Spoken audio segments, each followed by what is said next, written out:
Oh, good morning, my kindred spirits, my beautiful spiritual siblings. I'm so happy to be here, as I always am. It's so great to see you. I got a wonderful compliment this morning. Joe said, "This is one of the coolest ministers. She's the coolest minister." And I was like, okay, I'll take that. But I wasn't sure if it was because of, beg your pardon?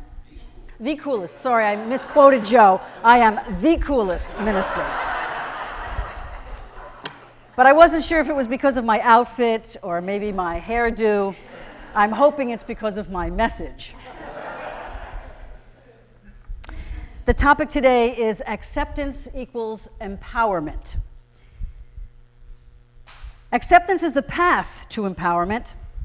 Empowerment brings me a healthier life, mentally, physically, and spiritually. I know I'm living in the flow of life. That is empowerment. Acceptance is not acquiescence. It is not abdication. Acceptance is not loss. It is gain. Acceptance is empowerment through the examination of my challenge around acceptance, because I am informed about my own mental, emotional, and spiritual tricks that keep me from mindful peace and harmony in the world about me, which is disempowerment. You know, recently I've been going to physical therapy because I have plantar fasciitis, which is a very painful thing that can happen in your heel. And I expected when I got there he was going to, rub my foot and do this, stretch it, this and that. And he started to focus on my breathing. Now, I'm a chakra therapist. I know about breathing. But somehow there was a disconnect. So my thoughts about what was going to happen and what actually happened annoyed me. And I was in non-acceptance of what he was doing. And actually, it works. Empowerment is the power to do something or not, to accept something, and that something is up to you. There are spiritual principles, laws that operate, whether I'm aware of them, or I believe them, or I pay attention to them or not. Because it has been shown that our thinking has direct impact on the cells of our bodies. And we literally are transformed. So acceptance does have its way with us, just as non-acceptance does. So you choose. I heard a story about a minister who was preaching about the law of mind action. With great passion, this preacher talked about the very thoughts we hold in our minds that become our reality. And all during the sermon, this pastor saw a teenage boy squirming in his seat while the pastor spoke. And the more the minister preached, the more upset this young man became. So the minister finally got a chance to talk with him later, and he asked this young man, what's up? And the young teenage boy said sheepishly, "Well, Pastor, all I think about are girls these days. And I don't want to be a girl." So we can see the distortion of the understanding of the law of mind action. The teenager lacked the acceptance of his thoughts. He thought he was subject to them with a definitive ending, that he would become a girl. His thinking was filled with fear and unacceptance of his thoughts about girls. So this lack of acceptance of my thoughts banishes me to a life fettered with distortions. And then I wonder why this fear or negativity is showing up in my life. Like attracts like. Personal relationships are probably one of the major challenges of us all. Mostly, I think my problems are with other people.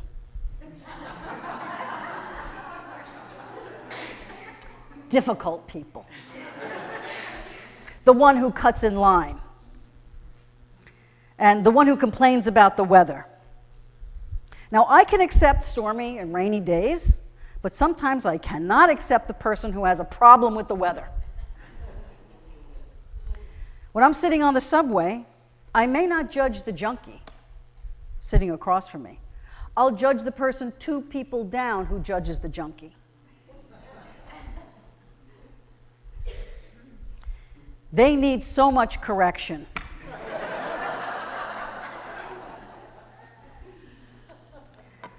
And that is what we could call spiritual arrogance. I used to think that spirituality was so pure until I realized it's in my head.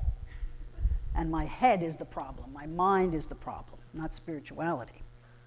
What am I suffering from? I'm suffering from the lack of acceptance of others in the world. My need to correct another. And why? To feel superior? To show how enlightened I am? To be perfect? It's a tragic irony when I cannot accept someone for how I think they should be thinking or acting and judge them when I cannot even control my own thoughts. Tragic irony. I sometimes live in the annoyance of others' behaviors or their even existence because love is absent from my heart. I may want to change others, but I only have power to change or transform my own perspective of others and myself. And that's empowerment. In a past talk here a few months back, I explained how acceptance is receiving. That I am empowered over whatever it is, that whether I like it or not is not the point, that I have power to overcome this by accepting the reception. I can choose to accept to see the world as it is, or I can see it in my own terms. And if I translate an event into my own terms, let's say negatively, then I am inviting like attractions. If I accept the event, let's say, with a benign attitude of acceptance, then I invite kindliness. And we all interpret the material world around us through our own filters. We all have them. I interpret the world differently than a person of color or a deaf person would. So the material world is really not the world. It is my conclusion of my mental responses to the stimuli and responses according to my own awareness of my senses. And there are unconscious thought patterns that add to my impressions. Some are prejudicial, some are biased, some unaware, and some habitual. Now, I could see myself as a victim of stupid people or mean people. But this is my own interpretation of what I see as real. Is that person or those persons really stupid? Or do I impose my standard of intelligence on that individual or that group? Am I really being treated meanly? Or do I interpret through my filters that he or she or they are mean? Am I really a victim or the subject of my own biases? That all presupposes that we are not one with Great Source, that Great Source does not live in all of us, and that belief, those thoughts, supplants my ability to change what I think and how I view the world. I'm left unable to accept anyone or anything. And once I accept that belief as true for me, then I can see that I attract into my world that which I believe. So if I believe I'm victimized by stupid people, I will attract those into my life who present with a different approach to thinking. And that if I perceive people as mean to me, guess what I manifest? That which I believe. Once I accept that as a spiritual law, I change how I think. Thereby, wise, generous people populate my life. My non-acceptant position stems from the desire for something else, someone else, something other than what is. And that desire in and of itself is not terrible. It's a natural instinct. Yet, when that desire is warped by entitlement, not cooperation, or tainted by self-serving motivations, fear, lust, greed, and not serving the world, then I am subject to backfire from the lack of acceptance. And eventually, I pay a dear price for this. But once I accept where I am fearful. I am greedy. I can then progress forward with prayers in the direct union with Great Spirit, divinely guided, without subrogating the divine to the back seat of the spiritual bus. And if someone annoys me, let's say a sibling, and I continue that resentment into the next day, or the next week, or the next year, or the next decade, who really suffers? He or she probably has no idea of what's bugging me. They may live miles away, but I grind that resentment into the future. And what happens? I miss the now moment. Even when I am not within the same precincts, that lack of acceptance eats away at me. Then that resentment obstructs my relationship with universal spirit, myself, with my wife, or an institution, or others. I am unpresent to myself or anyone else. And my wife may ask, what's wrong? And then I go into all the reasons why I'm annoyed, with perfect rationalizations for my hurt feelings, for my being unseen, for being unheard, and on and on and on with spiteful thinking. And that is uncontrolled thinking, undirected to any sound purpose. Rather than temper my thoughts, I bolster my negative thinking. Why? Because I lack acceptance. I lack acceptance of my sibling. I lack acceptance of my thoughts. I lack acceptance to live from love. I lack living the universal law of cause and effect. I haven't accepted into my heart the value of the treatment of the mind, to recondition my thoughts through affirmative prayer. For me, part of the process of acceptance is understanding that I do not have to like what I perceive as unacceptable. I always think, well, if I accept that, then I'm just letting in all this stuff that I don't really want to let in. But that's not actually what it is. Once I say something is unacceptable, guess what? It becomes greater than it was to begin with, because now it's unacceptable. I can't even accept it because it's unacceptable. Where does that leave me? To accept does not mean that I endorse the situation or the person's behavior. By accepting, I am not supporting the unacceptable issue. It means I realize, through my own examination of my feelings, that I cannot control what is happening nor change it. By accepting it, by giving it a place to be what it is, it gives me freedom to choose something else, and my path is lessened. Empowerment. I'm allowed to have my feelings, and I need to examine my feelings about my feelings. If I feel unheard, then I have to look at my reaction to not being heard. My feeling response, is it commensurate with the feeling that I'm not heard? Is there anger? Is there control? Guilt? Shame? Fear? Justification? Rationalization? And knowing if any of these are present, I may need to go deeper. That's where writing is very helpful for me. I write down my feelings about that person or that institution, and then I ask myself, why? What do I get out of it? And there's always a payoff. Albeit, it may be a negative one, but there is always a payoff for that motivation that will come clear. Is there an exaggeration of my feeling, about the situation? Is that reaction an accurate assessment of what I'm actually feeling? And am I expecting something from someone or some institution that they are incapable of delivering the thing that I expect? Why would I do that? If they can't deliver it, why am I asking for it? It's not Amazon. Is my reaction a lack of acceptance? Is it exaggerated? And what makes it so? What am I in need of that makes it so unacceptable?